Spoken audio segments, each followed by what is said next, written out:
In this episode, I'm going to cover the top 5 horror movies of 2022. What's going to be number 1 on my list? Some people might disagree with my picks. Jesus, what the fuck? Please keep in mind that this is just my opinion. And it's okay to agree to disagree. 2022 was such a good year for horror that it's had to do a whole separate list for it. Thank you for clicking on my video. You didn't have to do that, but I appreciate that you did.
aka Mr. FLIXTER, and I'm here to talk motion pictures. Mr. I can barely contain my excitement. Welcome to our spoiler ranking. Turn back now while you can. Meow, meow, meow. Number 5. So what's the 5th film on my list? So is this a flick you should skip? Nope. My official review for this is on Letterboxd, so if you're interested, I go into more details there. The link is in the description below. It's the story of two siblings, OJ and Emerald Haywood. They're both animal wranglers for their family-owned and operated business. One of their main customers is Ricky, owner of a neighboring theme park. One day, the siblings discover a UAP, or Unidentified Aerial Phenomenon. You're not even calling me with those anymore. It's fucking UAPs now. Why they gotta change the name?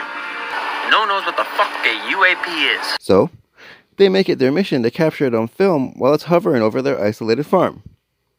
Who will succeed first? The always lovable Keith David is Otis Haywood Sr. It's just too bad he has such a small role. Daniel Kaluuya is Otis Haywood Jr. He looks bored most of the movie. If he's not interested in his own story, why should I be? Keke Palmer is Emerald Haywood, OJ's sister. She has her funny moments, but I found her humor very hit and miss. She starts off as an unlikable character, but has the best character development overall out of the other characters. Stephen Yeun, sorry if I butchered that, is Ricky Jupe Park, a former child actor and owner of Jupiter's Claim. That's the neighboring theme park right by the siblings' farm. His backstory is explored like the main characters, but he surprisingly isn't one. It made the chimp flashbacks confusing and felt out of place at first, until it starts to make more sense as the film goes on. He acts a lot like the mayor from Jaws. That's who he reminded me of. Ricky's live show has disaster written all over it, but it's interesting how history repeats itself. Brandon Perea is Angel. He works at Fry's Electronics. He acts as a surrogate for the audience because of his wide-eyed wonderment. He's also a great comic relief. He's the highlight character of the film. Michael Wincott is Antler's Holst, a renowned cinematographer. He's like the Captain Ahab or Quint from Jaws in a way. He's also a white guy in a Jordan Peele film, so you know what that means. He's written to be inexplicably dumb. And he dies. Why did he sacrifice himself? He achieved the impossible shot, so it felt unnecessary. Like, what was the point of that? Admittedly, I'm not a huge fan of Jordan Peele's films. I'd like to see him direct something that he didn't write. I had low expectations going in, but this is his most original, mature, well-made film so far. I noticed themes of spectacle, obsession with fame and fortune, and the exploitation of abused animals to obtain it. On top of that, there's the obvious woke allegory. I think the alien could be a metaphor for white oppression feeding off everything beneath it. I think, existentially, the alien could also represent man versus nature by showing the external and internal struggle of trying to control an uncontrollable force. The chimp Gordy could be a metaphor for our primal urges, while young Ricky is innocence lost, and the balloons are hope. I think the desert represents the fools in paradise idea too. And I love how the title has multiple meanings. This film's very reminiscent of Jaws, Tremors, Jurassic Park, Anaconda, and Close Encounters of the Third Kind. I also noticed a yellow and green motif. Is that a Wizard of Oz reference, perhaps?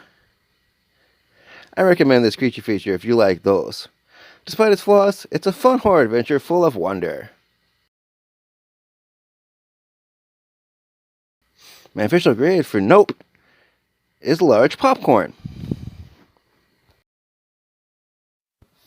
Nope has that classic creature feature vibe with a compelling mystery with social commentary that is enforced backed up by a big blockbuster budget. Meow meow meow.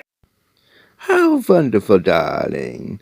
And it's extremely rewatchable because it's rewarding to catch the clues not seen during previous viewings. Screw the people! What about the horses? Oh, the horror! Oh, the humanity! Or, horse-manity. Won't somebody please think of the horses? Number 4.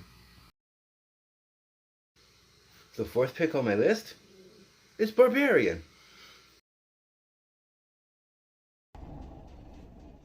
So the question remains, if you live on Barbary Street, does that make you a barbarian? This is 476 Barbary, right? I don't know. Yeah. I think so. My official review for this one is on Letterboxd too, so I'll leave links below for that, if you want to get into more details about this one. This is one I don't really want to spoil for you. It's the story of a woman who finds out the Airbnb she reserved has been double booked. As things get weird, she tries to figure out if the questionable man staying there is trustworthy or not, and she tries to figure out the secrets of this mysterious house. Written and directed by Zach Kreger, it's a beautifully shot film with inventive framing, lighting, different lenses, and camera angles to keep things visually appealing as the mystery unfolds. As far as the writing goes, the pacing's off because it starts with one character's story, abruptly stops, and then shifts gears to another character with a whole different story. It almost plays out like an anthology film. All the characters have a relatively reasonable explanation for being at the house, but smart characters make inexplicably dumb choices to put themselves in unnecessary danger. This, unfortunately, is a common horror cliché, but it can be done well if approached in new ways. For example, in Scream, when Sydney didn't have time to unlock both locks on the front door, she was forced to run upstairs to buy herself more time. It wasn't the best decision, but she had no choice. Not to mention the irony is hysterical. In this film, They have no logical reasons to do their actions. Some subplots are left unresolved, too. It could have used one or two more cutscenes, like a news story explaining a little bit more about the repercussions or the aftermath of what happened. But aside from that, not much about this film can be criticized. Georgina Campbell plays Tess. She does a fantastic job carrying the bulk of the film. She has a great performance that I thought had very satisfying emotional resonance. She's in the type of role that could make or break a film, and she provides an empathetic character that I just couldn't help but care about. Bill Skarsgård plays Keith. He's probably most well known for playing Pennywise in the It remix. And it was scary. What? Do I look like some kind of monster? In this film, he's the man that's already occupying the Airbnb. He's so good at being inherently creepy. Even when he's heavy on the charm, there's an uneasiness to his performance that's unmatchable. He draws you in with every conversation with so much confidence and vigor, it's outstanding. Justin Long plays AJ, an actor who owns the house in question and rents it out. He displays so much fervor with his performance that he's the highlight of the film. Most of the laughs come from him. His comedic timing is on point for the delivery of his dialogue, and some of his reactions to certain situations are outright hilarious. He may not have any redeeming qualities, but he makes up for it with his incredible wit. Who's there?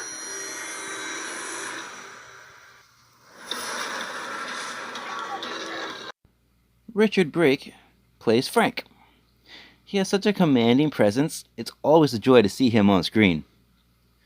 He's an anomaly among them, with a mysterious past that I can't really talk about without ruining the film. So I'll just leave it at that. Overall, I can't overstate how much I enjoyed this film. It's better than most horror films this year, but it's not the best either.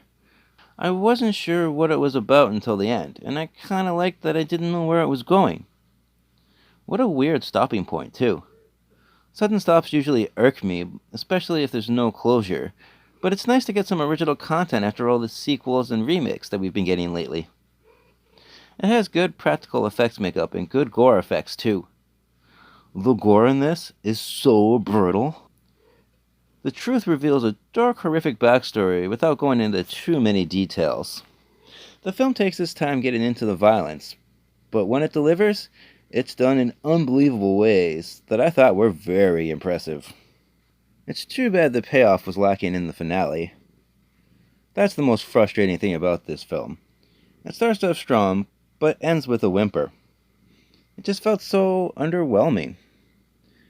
An anticlimactic conclusion aside, the characters were engaging and the whole film has this ever-mounting sense of dread. This is where I usually compare a film to others, but it's so original there isn't really anything like this. I suppose the closest thing it could be compared to is Pulp Fiction with a horror spin on it. It is certainly one of the most surprising films on my list. From its unconventional story structure to the thought-provoking script and imaginative direction, this is a phenomenal one-of-a-kind film. And that's why I made the list. So what's my official grade for Barbarian? Large popcorn. The less you know about the plot, the better, but Barbarian can be described in 3 words: disturbing, mysterious, and quirky. I've got a bone to pick with this flick. There's not even any barbarians in this picture. Meow meow meow. Didn't you hear Daddy's joke in the beginning of the segment? This is ridiculous. I can't work under these conditions. Whatever, darling. You, of all cats, shouldn't have that attitude. We do have to deal with you, after all. And it's anything but marvelous.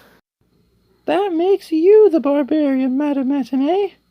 Because what you said was so brutal. Hey, that hurts. I demand an apology. Why, meow. Meow, meow, meow. Number 3. The third pick on my list is Black Phone. This flick also includes what the younger generation fears most: obsolete, antiquated technology. It's the story of how a boy gets kidnapped by this mysterious figure only known as the Grabber, and he's got to get out before it's too late. With help from the ghosts of the Grabber's past victims, who call him on this mysterious black phone, and his psychic sister. Will he get out in time? Director Scott Derrickson does well at building suspense and keeping the viewer on edge throughout the film. It takes place mainly in one room, so that adds a layer of claustrophobia too. He implements great jump scares without being over-reliant on them. I love how most of the tension depends on silence. At times, the main character Finney listens for the Grabber just to hear if he's close by, which ramps up the tension incredibly. This film is genuinely creepy. Adapted from a short story of the same name published in 2004 by Joe Hill, The son of Stephen King. the screenplay was written by Scott Wood and C. Robert Cargill. The smart script slowly gives you the pieces of the intricate puzzle without spoon-feeding it to you. It does have minor plot holes, but nothing to kill my suspension of disbelief. Containing social commentary on child abuse, this film isn't shy about showing the brutal effects of the trauma and the aftermath of it. The main character, Finney, is played by Mason Thames. Madeline McGraw is Finney's sister, Gwen. Both kids have their moments containing a wide range of emotions.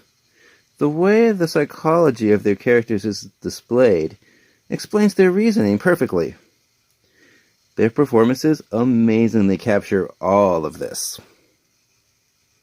At times, Finney can be helpless, and then strong. The same goes for Gwen.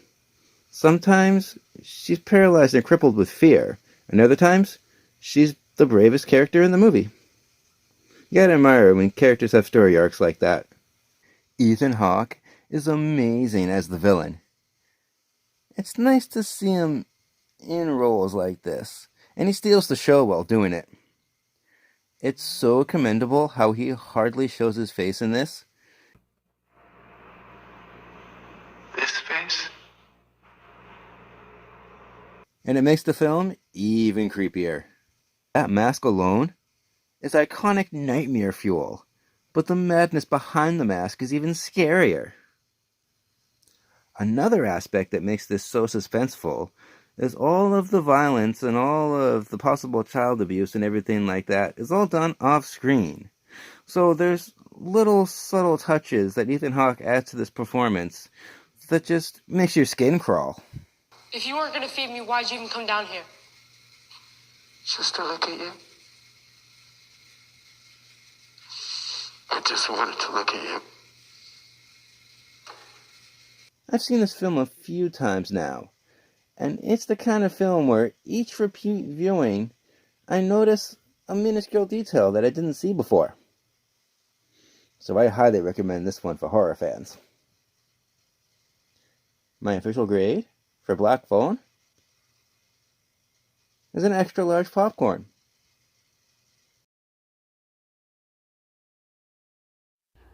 So, you want to know why Black Phone is so scary? Because it introduces horrible ideas and whisks the viewer's imagination run with it. The Grabber's mask is also creepy as fabulous, darling. I have to agree. What do you think, Mrs. Viscous? So I guess it must be pretty lucky if a black phone crosses your path, eh? You know what, darling? When you say things like that, it makes me want to bang my head against the wall. Number 2. So, my second choice for the best horror film of 2022 is Smile. This flick sure did put its namesake on my face.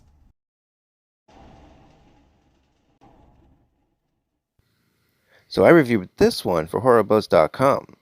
That link is also in the description below. So what's the story of Smile? Dr. Rose Cotter talks to a new patient who explains that she's being followed by this strange, shape-shifting entity that seems to have evil intentions, and it wears this eerie smile on its face at all times. It's smiling at me. But not a friendly smile. It's the worst smile I've ever seen in my life. After the patient commits suicide in front of the doctor, she starts seeing similar occurrences to what that patient described, so she has to find a way to save herself. How will she defeat this malevolent entity? Written and directed by Parker Finn, he utilizes very artistic filmmaking techniques with different experimental camera movements and angles. For example, he uses close-ups to make conversations feel more personal, and then he uses tilts, 3D pans, zoom-ins, zoom-outs, and crane shots that rotate upside down to give a dizzying sense of distortion between what's reality and what's inside of Rose's mind. There's an intensely strong sense of looming dread because of this. Innovative lighting and shadow techniques also add to the super suspenseful atmosphere. This movie's so creepy, and it's heavy on the jump scares, but it never feels cheap. They always feel earned, even though there's a bunch of fake outs. It also boasts great practical effects for the gore. It's way more violent than I expected, so I was pleasantly surprised by that. I feel like it's better if they didn't show the monster, though, at the end, because the CGI is downright laughable, if you ask me.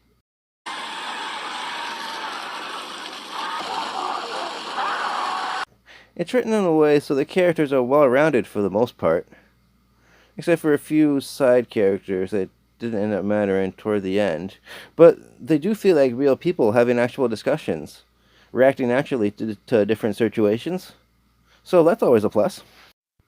Sosie Bacon plays Dr. Rose Cotter, and she's so convincing as someone desperately looking for anybody to listen while doubting her sanity on her slow decline into desperation and madness. Her phenomenal performance carries the film. This is another kind of role where the casting could either make or break this film, and it was a very wise casting choice to have her. And yes, she is the daughter of Kevin Bacon. Overall, despite glaring plot issues like the logic on how to defeat the evil entity, it's a cleverly well-written, slow-burn story that's very good at subverting expectations. It's excellently paced, engaging, and entertaining. While it tends to be over-reliant on jump scares at times, I'll admit, it's still one of the scariest films of the year by far. This reminds me of a mix of Child's Play, Sinister, The Ring, Truth or Dare, and even It Follows. So I'd recommend it to fans of those films. But I mean, come on. Was anybody really a fan of Truth or Dare? My official grade for Smile is extra large popcorn. Oh boy, this movie has so much going for it, it'll make you both smile and scream. But the one thing I don't like was the random unnecessary cat murder. I have to agree, darling. Finally! Something we can all agree on. And how, darling? How what? That was a rhetorical question, darling. Oh, never mind. Before I get into my number one pick, I just have a few honorable mentions that I want to talk about. Honorable mentions! First up, I want to talk about Scream 5. My favorite horror movie franchise doesn't disappoint with the 5th installment, even without Wes Craven. What's delivered is a respectful sequel to the original that's an examination of the horror trend known as requels, all the while teetering the tightrope of sequels and reboots.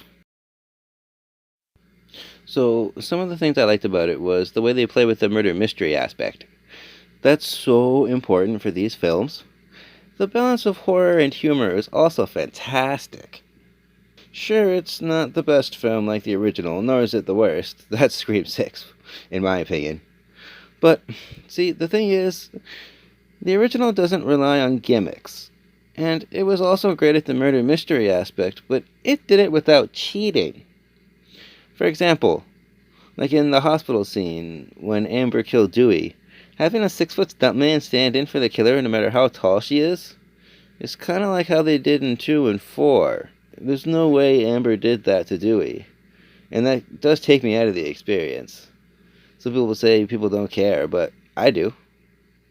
This didn't wow me as far as the other sequels go. Nor did it aggravate me by ignoring and undoing things established in prior films like Halloween Kills and Ends.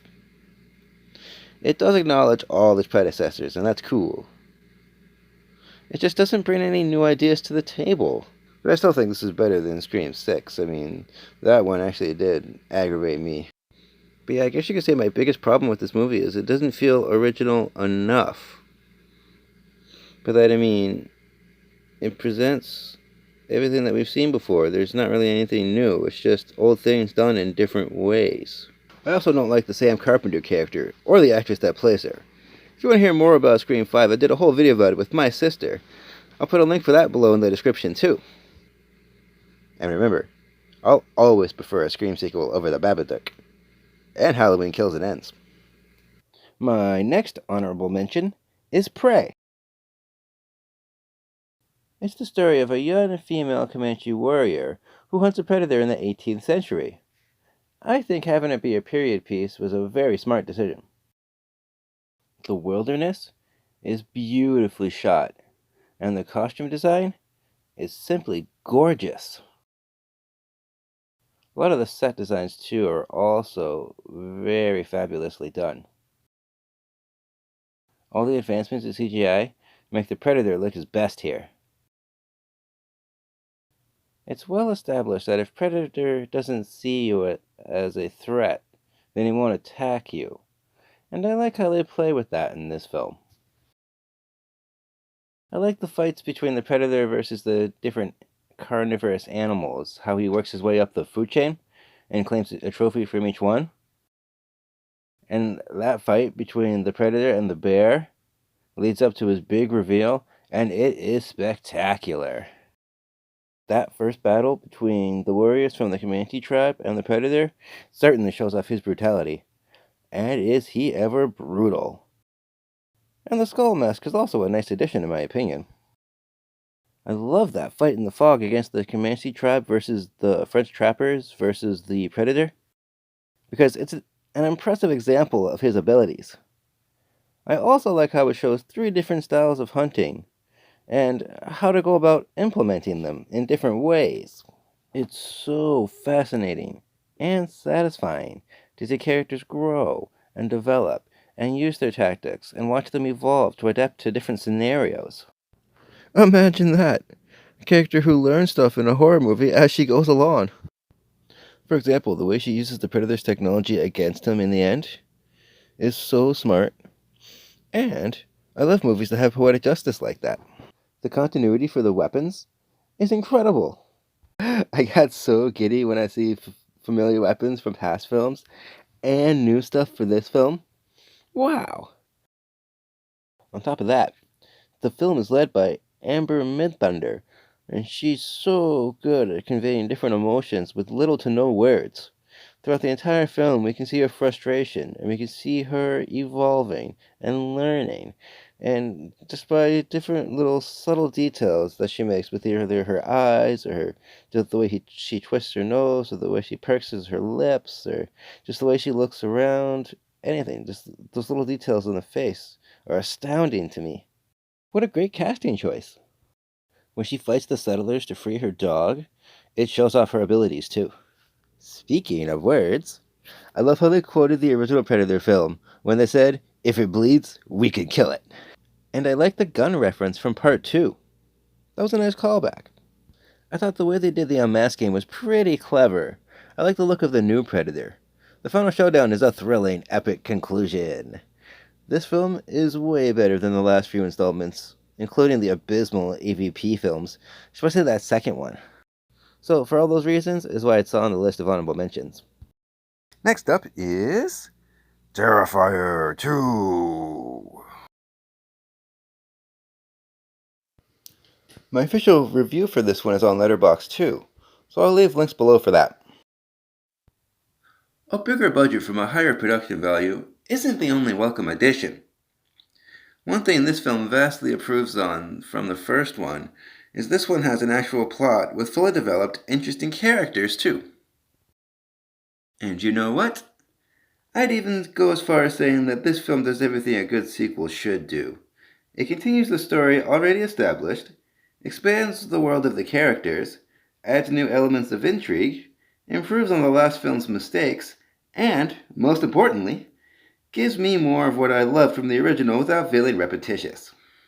Art the Clown already has all the ingredients to be the next horror icon, so this seems like a natural progression moving forward. He's the strong, silent type like Jason or Michael Myers, yet the mime aspect has him using witty, dark humor like Freddy or Chucky. The color scheme is reminiscent of Ghostface, too. And of course, there's the obvious parallels to Pennywise. The most impressive aspect for me was the upgraded practical effects. This is by far the goriest, albeit grossest, horror flick of 2022. The kills are spaced out so the pacing is at an even flow, and each one is so creative, I was truly shocked about what lengths they go to.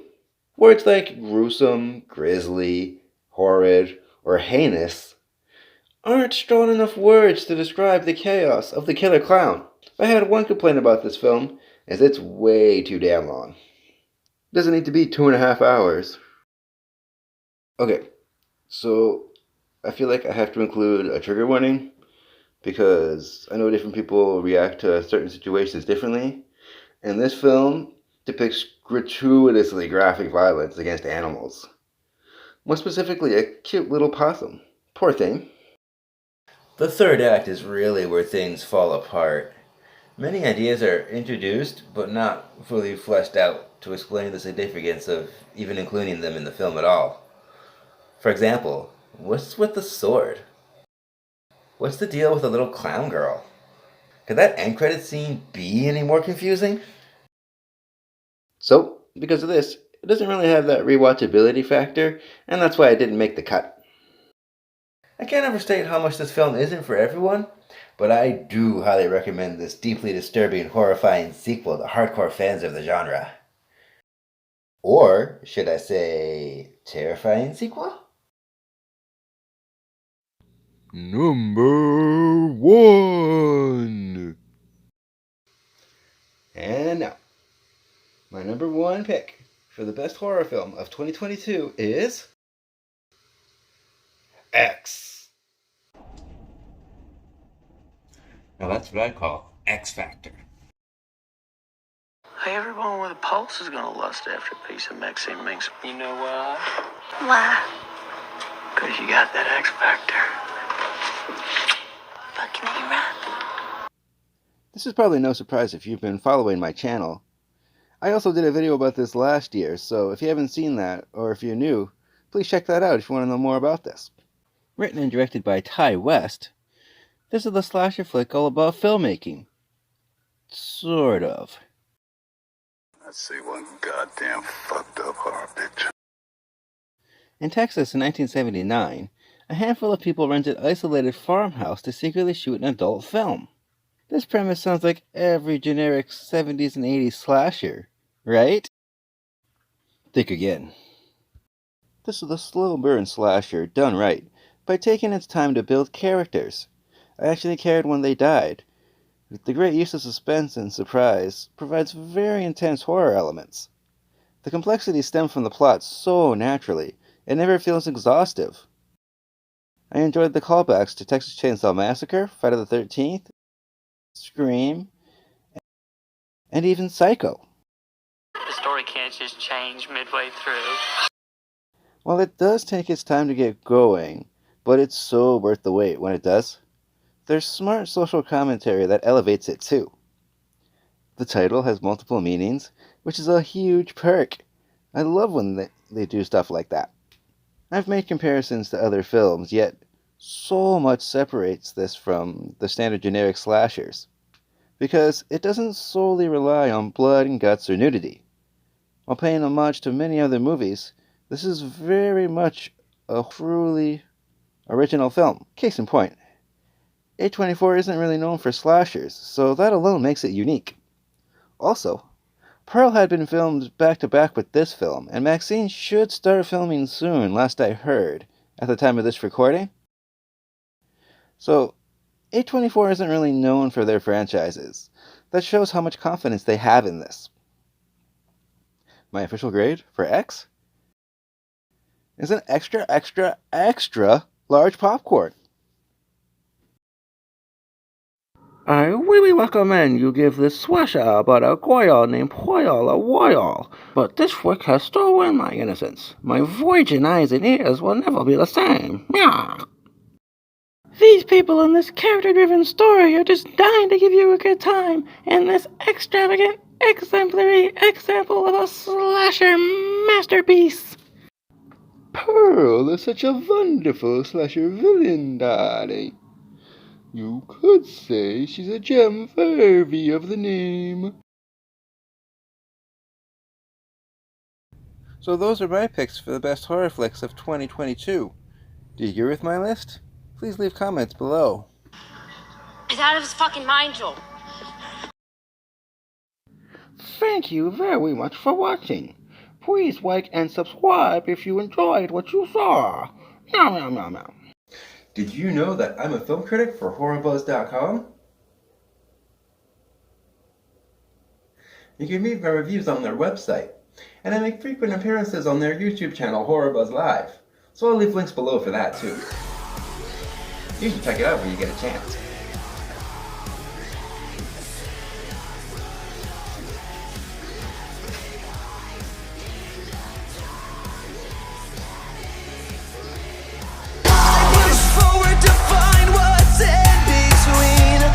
Nothing's ever as it seems. My time is coming, it's too late.